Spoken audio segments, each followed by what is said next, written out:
I thought you were pretty stunning. Well, you still are. You still are. Right answer. And that's one of my purposes is really to help as a public educator as well. The research basis of East and West. So you're the East, I'm the West. You're the traditional, I'm the avant-garde. Well, you've got that advantage with your blonde hair. What about love?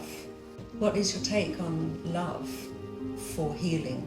Love is a sign of connection, and connection is one of the key of these 5 things that I always say, very, very important. 5 components of healthy, longer lifespan.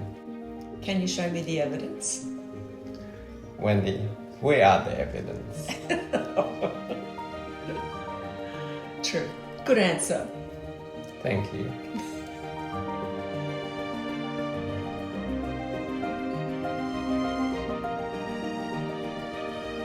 Hi friends, I'm Dr. Kiat. We've been talking a lot about heart health, but today is special. We truly are going heart to heart. This is Wendy, my wife. Hi Wendy. Hi. I first met Wendy on a work assignment. So, what was your impression when you first saw me? Well, I was working in a heart clinic, city centre of Sydney, and you came in as a visiting cardiologist. And I remember when they introduced us, I was working as a CT technologist there. I thought you were very well dressed, had a really smart shirt on, black suit. But I remember thinking I had never met really many Asian doctors. I'd always worked with Western doctors, so that was like, oh, okay. What was your impression of me? I thought you were pretty stunning. Oh. Well, you still are. You still are. Right answer. And I was impressed that you're very competent running this brand new technology, which is called CT coronary angiogram. At that time, it was very, very new technology in Australia and worldwide. And you're the head technologist running the whole program. And I thought that you were very straightforward, very authentic. And I remember that authenticity was something that I continued to learn from Wendy throughout the years, in fact. Yeah. We're from 2 different islands. I'm from New Zealand, bred and born. Hosen's from Jakarta, and we met in Australia, and the yin and the yang collided. Absolutely. I think it turns out to be a very good fit because you complement things that I like, and you also introduced other things that I have not been as exposed to, such as being very tidy and keep the kitchen clean. And he's good at the dishes. So when do you like gado-gado, and I introduced you to this dish? I remember. What do you think? Well, I remember you took me to all these interesting restaurants. I mean, growing up, or our only night out was at Pizza Hut, so it was very much a Western diet, you know, meat and 3 veg, or pretty much vegetarian actually. And you took me to sushi restaurants and Chinese restaurants and Indonesian restaurants, and I was like, what do these people eat? But finally you won me over with the spices and the flavours, and yes, my favourite dish is the Indonesian dish, gado-gado, and I make it for them every couple of weeks.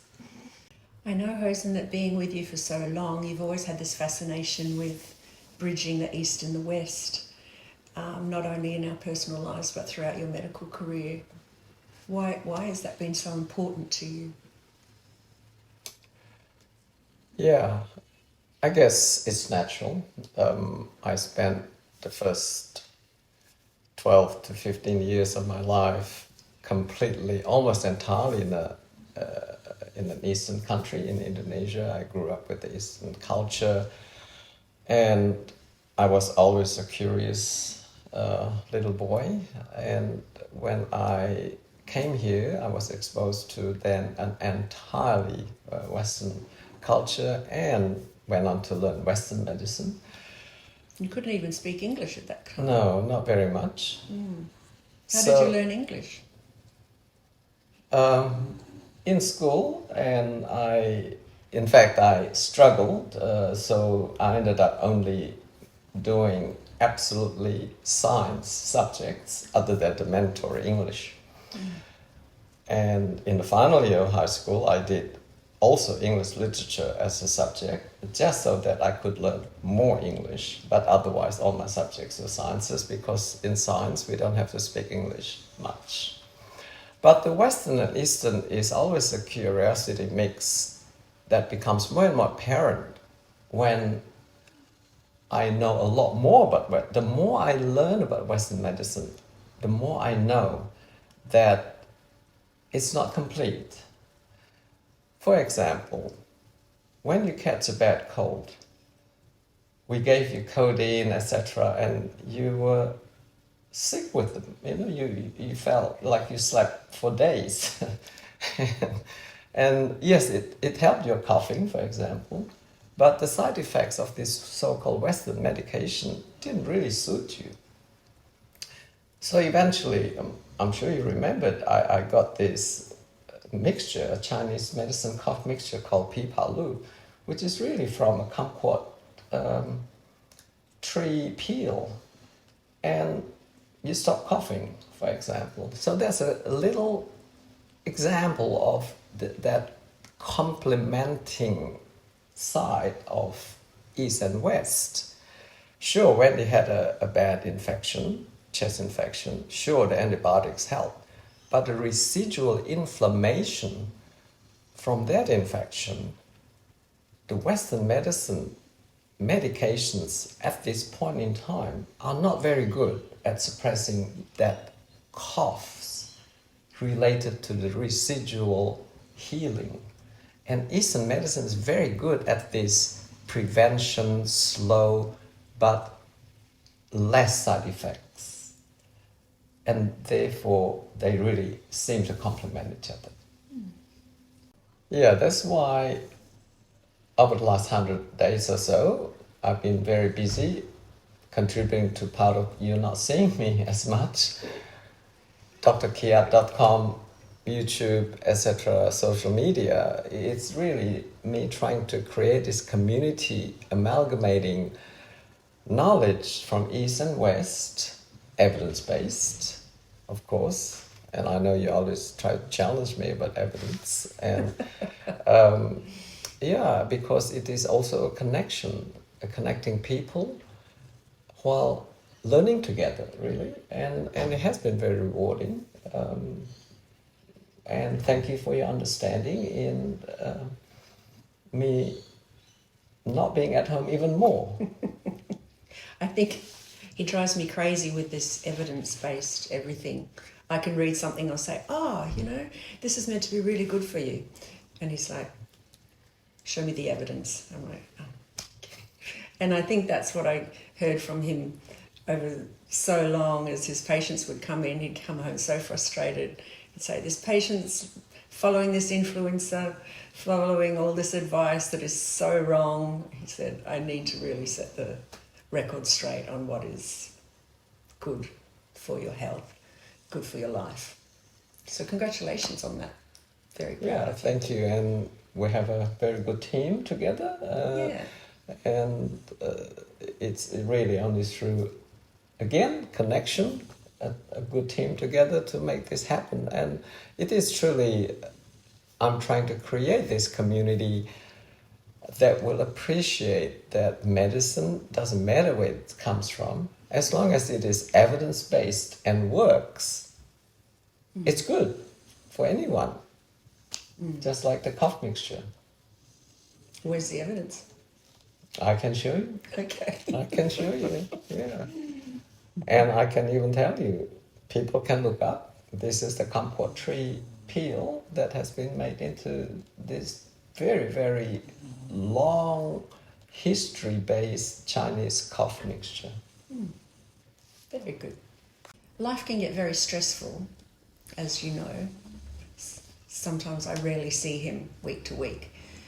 And I know you talk a lot about stress and the heart and how bad it is for the heart. What about love? Does love create healing for the heart, harmony for lives? What is your take on love for healing? Yeah, love is universal. It's neither east or west. And it is very well proven. Love is a sign of connection. And connection is one of the key of these 5 things that I always say, very, very important. 5 components of healthy, longer lifespan, longer life strategy.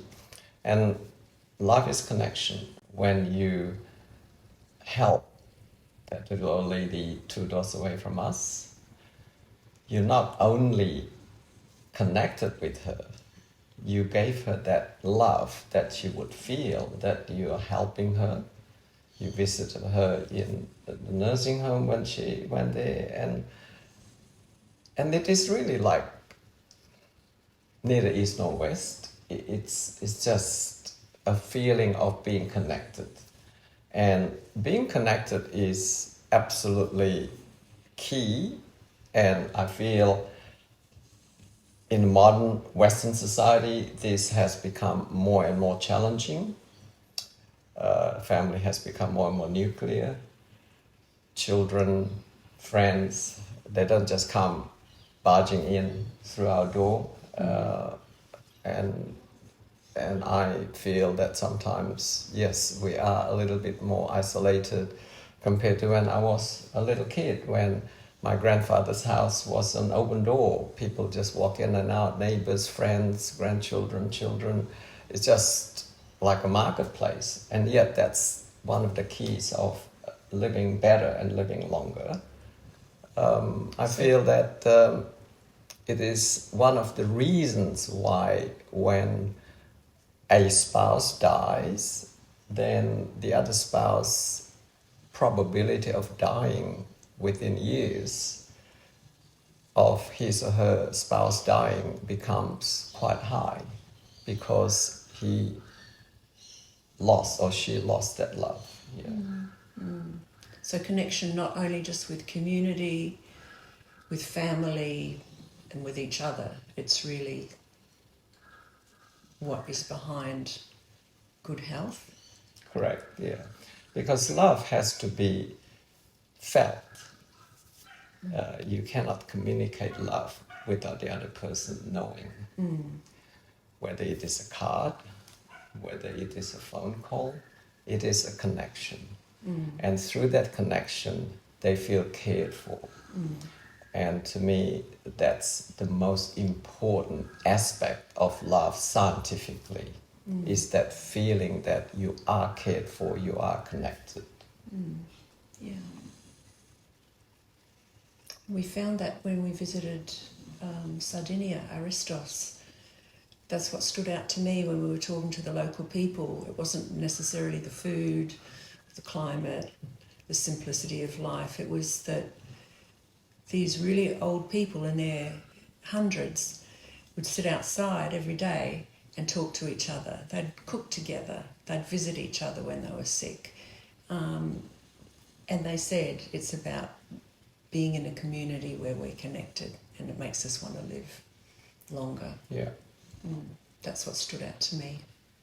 So you just talked about one principle of 5, and that principle was community. So what are the other 4 things for longevity in your mind? Yeah, I talk about this in our upcoming book, Wisdom from Two Worlds, that the 5 principles of healthier life, and with healthier life, that increases probability of a longer life. 5. One is food. Food is, again, ubiquitous. You die if you don't eat. Do you like my cooking? More so after you adopted my Indonesian favorite, gado-gado, and Wendy now cooks gado-gado but once every week or two. And gado-gado is in fact a typical Eastern traditional dish. It is absolutely comprehensive, it's healthy, it's a typical, my always teaching of these rainbow-colored vegetables. They're fresh, they contain vegetables, they contain root vegetables, they contain proteins like tempeh. And Eggs. Wendy loved tempeh now. No, tempeh. She never knew tempeh is a fermented soybeans, just like tofu. And they're very high in protein. It's very good. And the peanut sauce is fantastic. A bit of chili is fantastic. And even the shrimp pastes, although you haven't adopted the shrimp pastes. Not my favourite, but we'll get there. So food is the key. Mm-hmm. The second key, again, you'll die if you don't do it, is rest. Quality rest, sleep, meditation, rest your mind. So when I sleep for 8 hours a night, you're not going to mock me for going to bed at 8:30 at night while you work until midnight? Yes, it's fine because everyone needs different amount of quality sleep. Some people can sleep less and still feel good. But on average, the science says statistically 7 to 8 hours would be needed for optimal health for most people. More people nowadays sleep less than that, and in the long term, it could easily affect your health. You already fulfill that based on your family history, based on what your sisters, your parents, you said that they all have to need a lot of sleep. That's okay, that's good. So food, rest, community. Connection, yes. The other two are most important, and you in fact don't have to do the first three very well. If you have these last two, you could easily also live long. May not be in the best health, but live long. And these are purpose and exercise. Well, I know your purpose. Your purpose is to share your knowledge, not just with your patients sitting beside you, one-on-one, but with the world, to know true research-based, evidence-based facts of a healthy life. Yep. And my purpose is to look after you. The wind beneath my wing. The research that I have been passionate about, as you know, I've never left research, even though I have been always a clinician, because research is looking for evidence. You've got a question, you look for evidence. And in Western medicine, I've got so many questions. As I get to know more about Western medicine, I've got a lot more questions that Western medicine cannot answer. And therefore, I look at other medicines, which is the so-called complementary medicine, which in fact isn't that complementary. If you think about at different cultures, traditional Chinese medicine has been practiced as the medicine in China for the last 20,000 years. That's their real medicine. Western medicine is really complementary medicine to them. So the word complementary medicine is really quite artificial depending on where you grew up and what you are exposed to. And to me, these medicines, I don't care whether they're East or West, as I said, as long as they work and as long as I can find the evidence that they are safe and they work, then I would prescribe it for my patients. And that's one of my purposes, is really to help as a public educator as well, the research basis of East and West, traditional, so-called traditional, and more avant-garde, Western-based medical know-how. So you're the East, I'm the West. You're the traditional, I'm the avant-garde. Well, you've got that advantage with your blonde hair. Yeah, that's true. You can claim that. Yeah, and I have to work harder. Yeah, to find the evidence. So what do you see your life like in 10 years' time? To be with you. Is that the right answer? That's pretty good. It's pretty good. I certainly... But I know you'd be bored if I ever said retire. Yes. You don't have to retire. Winston Churchill probably didn't retire. I'm not sure, but I think he would have worked pretty much to his cause, to his purpose, until the end. And as long as you enjoy it, but the key is, as long as you appreciate that health is the most important. There's no point for you to be lying in bed for 2 years because of chronic illness, even if you've got the most noble purpose in life, because you'll be not only burdening yourself, you'll be burdening everyone that loves you and worrying them too. And that's why I feel that the most important thing is health, because with health, you can do anything you want. And a lot of my patients surprise me with their triathlons, with their base camp at the Himalayas, after they reclaim their health. And that's so inspiring. Yeah. How do I surprise you? Wow, I have to find the right answer for this. You surprised me by being so tolerant to my relative absence. Yeah, and that's something that I'm very grateful. Coming from medical background, maybe you more understand that, yes, a lot of us researchers, clinicians, have unpredictable life, and yeah. I just want you to be happy. And I think you found your happiness in research and medicine and a wonderful marriage, a wonderful family, grandchildren. Yeah. So, my darling, for the audience watching today, what would be your piece of advice, your takeaway for them? Family first. Family first. But family doesn't have to be blood family only.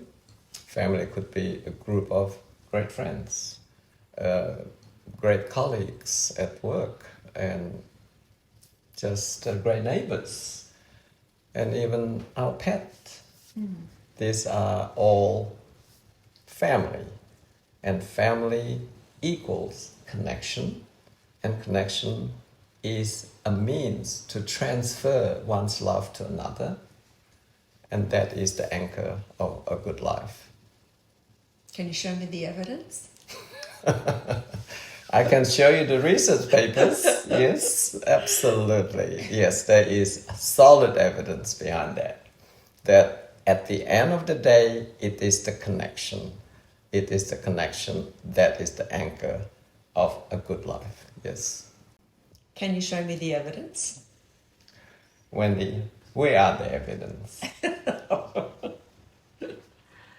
True. Good answer. Thank you.